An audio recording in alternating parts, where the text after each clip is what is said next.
Hangi ülkenin bayrağıdır arkadaşlar? Bilmiyorum, birden durdurdunuz. Görürsünüz. Bu hangi ülkenin bayrağıdır? Kardeş değil. Gürcistan değil. Çin. Çin de değil. Rusya. Rusya hiç değil. Bilmiyorum ben. Bilmiyor musun? Japonya. Azerbaycan Japonya bayrağını hiç değil. tanıyan Bak yok yakın ya. bizim kardeş ülke falan. Özbekistan. Kanka bu hangi ülkenin bayrağıdır? Bilmiyorum. Nerelisin? Iraklıyım. Bu hangi ülkenin bayrağı? Ermenistan. Ermenistan değil. Türkiye'ye yakın bir ülke galiba. Türk bayrağına benziyor. Evet kardeş ülke hatta. Ermenistan değil kardeşim. Türkmenistan mı? Vay vay Özbekistan vay, değil. vay. Özbekistan mı abi? Değil, yaklaşıyorsunuz bu arada. Abi Değerli xalqım, qardaş deyib, götünə girdiyiniz deyə çoxunuzun. Görürsünüz Azərbaycan bayrağını tanımır.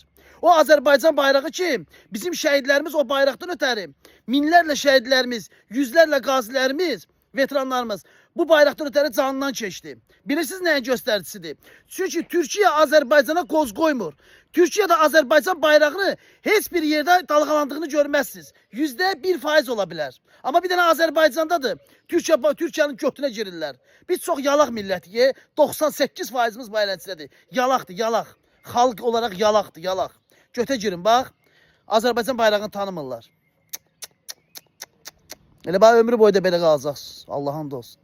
Biabırçılıq deyə Quran haqqı. İlham Əliyev Azərbaycanı satıb ona buna. Heç olmasa siz özünüz satılmayın, ay xalqım. Mənim dəyərli xalqım.